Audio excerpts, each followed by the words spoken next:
선가에 이런 공안이 있습니다. 구자무불성, 계에게 불성이 있는가? 이런 말입니다. 어느 날 조주 스님에게 어떤 학인이 물었습니다. 계에게도 불성이 있습니까? 그러니까 조주가 없다, 무 그랬습니다. 그래서 학인이 다시 물었습니다.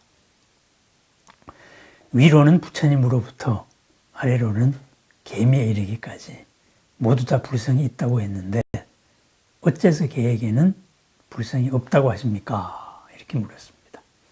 그랬더니만 조주가 답했습니다. 업식의 성품에 머물고 있기 때문이다. 그랬습니다. 불성이 있는데 업식의 성품에 머물고 있기 때문에 불성이 없는 거나 마찬가지다.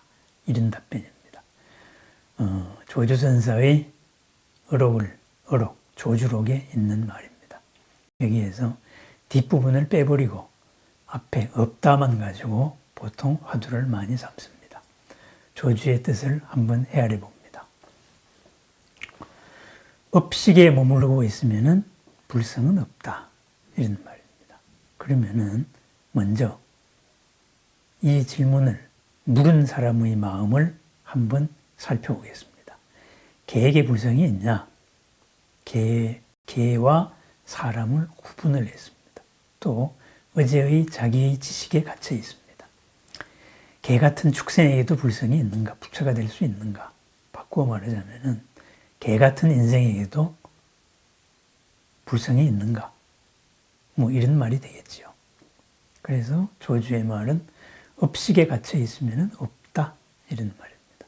그럼 여기서 우리가 살펴봐야 될 말은 업식이 뭐냐? 업식을 한번 헤아려 봐야 될 것 같습니다. 업이라는 것은 의지적인 작용이 수반된 모든 정신적, 육체적 행위를 말합니다.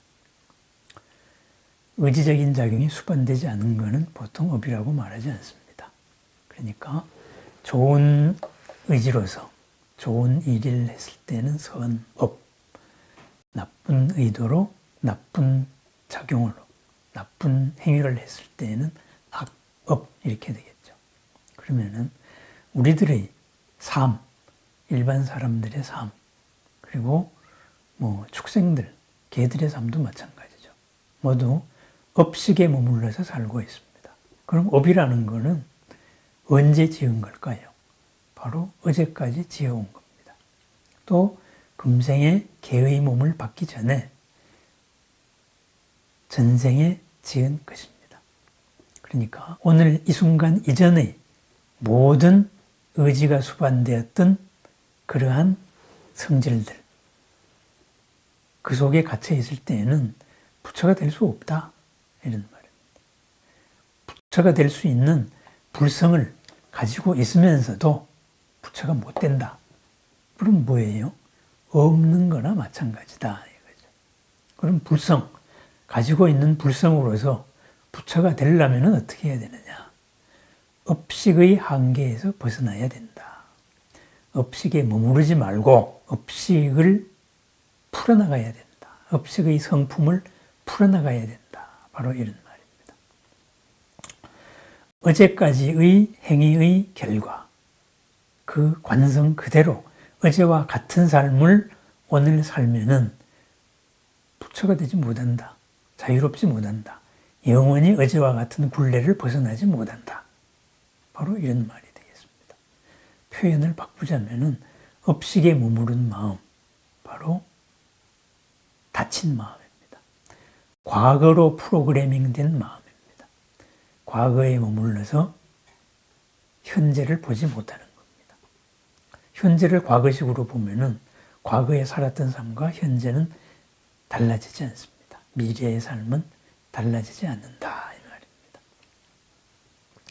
일어나는 생각도 하고자 하는 욕망도 모두 다 지난 업의, 지난 의지작용의, 지난 생각들의 연장선에서 이루어지고 있습니다.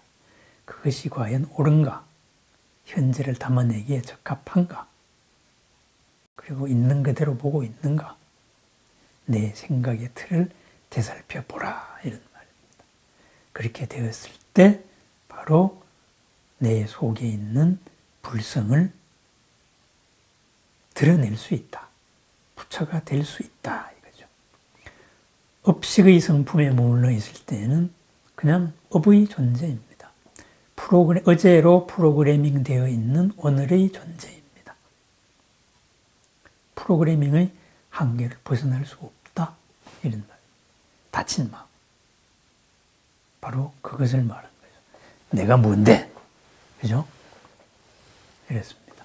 그런데 여기서 개에 대해서 한번 생각해 봅시다. 개 그래가지고 우리가 비하하는 말을 많이 하는데 개가 정말 한심한 존재입니까? 아닙니다. 주인을 기다릴 때는 밥도 안 먹고 일념으로 기다립니다. 그러면은 우리도 일념으로 가만히 집중만 하면은 바로 자유로워질 수 있을까요?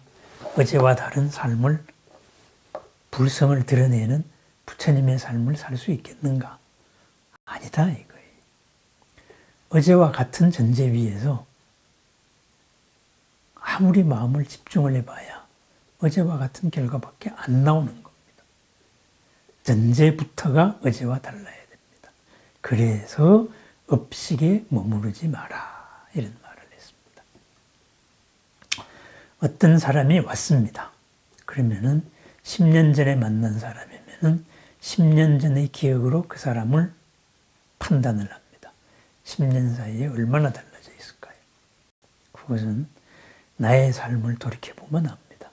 10년 전의 삶과 오늘 나의 삶은 같을 수도 있고 다를 수도 있습니다. 사람이 바뀌었을 수도 있다 이거죠. 그 사람도 마찬가지일 겁니다. 그런데 10년 전의 판단 기준을 들이댔을 때 정확하게 맞을 수가 없을 겁니다. 업식의 성품에 갇혀 있기 때문입니다.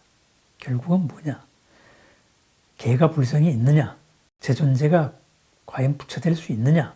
이런 말을 하는 사람의 마음 자체가 이미 어떤 한계를 전제하고 있는 겁니다. 쟤는 안 될걸? 이런 말. 그러면은 안 되는 눈에는 안 되는 것만 보입니다. 상대가 안 되는 게 아니고 내가 내 스스로를 어제의 업식 속에 가두어 둔 것입니다. 그래서 이러한 선의 무문관이라고 있습니다. 이 무문관에서 무문은 이런 사족을 달았습니다. 구자불성이라 전제정령이다. 개의 불성에 대한 얘기, 올바로 드러낸 총체적인 말씀이다. 이거죠. 재섭 유무하면은 상신실명하. 조금이라도 걸치면은 몸을 버리고 목숨마저 잃으리라. 이런 말입니다. 있다 없다에 걸치면은 뭐예요? 어제까지의 생각 방식, 어제까지의 생각 틀, 어제까지의 생활 관성 이런 것에서 벗어나지 못하면은 영원히 돌아가는 쳇바퀴를 벗어날 수 없으리라. 달라질 수 있는 내일은 없다. 부처의 삶은 없다. 오로지 끝없는 중생의 삶밖에 없다. 이런 말입니다. 결국은 조조 스님이 개의 불성이 있습니까? 이렇게 물었을 때 없다 했을 때의 없다는 무엇이겠습니까? 어제까지 내 생각 틀에 걸리지 마세요.